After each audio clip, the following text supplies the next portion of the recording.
நாம் தமிழர் கிடைச்சிருக்க வெற்றியாகவும் குறிப்பாக வந்து அண்ணன் சீமானுக்கு வெற்றியாகவும் இது பார்க்கப்படுதுங்க.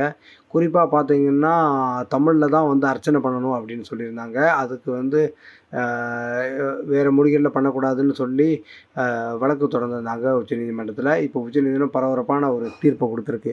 என்னென்னு பார்த்தீங்கன்னா, இனி வந்து தமிழில் தான் அர்ச்சனை பண்ணணுன்னு இருக்காங்க. இது நாம் தமிழர் கட்சியோட குறிப்பாக அண்ணன் சீமானோட மிகப்பெரிய ஒரு வெற்றியாக பார்க்கப்படுகிறது. எல்லாரும் வந்து அரசியல் பண்ணிக்கிறதாங்க. குறிப்பாக தன்னோட லாபத்துக்காகவும் தான் எப்படி சம்பாதிக்கிறது, தான் எப்படி வாழ்கிறது, தன் குடும்பங்களை எப்படி வாழ வைக்கிறது அப்படின்னு பார்த்துக்கிற இந்த நேரத்தில் தமிழுக்காகவும் தமிழருக்காகவும் அண்ணன் நாம் தமிழர் கட்சி முக்கியமாக தமிழர்களுக்கு என்ன தேவையான முன்னெடுப்பு எடுக்கணும், குறிப்பாக வந்து தமிழ்நாட்டில் தமிழருக்கு தான் வேலை அப்படிங்கிற முக்கியமான செயல்களில் குறிப்பாக தமிழ்நாட்டில் தமிழ் மட்டும்தான் அப்படிங்கிற ஒரு நிலைமையை மாற்றணும். தமிழர்கள் எங்கே போனாலும் வந்து ஒரு அகதி மாதிரி வாழ வேண்டியிருக்குது. தமிழ்நாட்டில் கூட தமிழ் இல்லாட்டி எப்படி நம்ம வாழ்கிறது அப்படிங்கிற நிலையை புரிஞ்சுக்கிட்ட அண்ணன் சீமான் வந்து எல்லா இடத்துலையும் இனி தமிழில் தான் இருக்கணும் அப்படின்னு சொன்னார். எல்லோரும் கேட்டால் ஒரு கவுன்சிலர் கூட இல்லை. ஆனால் நாம் தமிழர் கட்சி என்ன சாதிச்சிட போகுது அப்படின்னு சொன்னவங்களுக்கு இதுதான் செருப்படியான பதில்.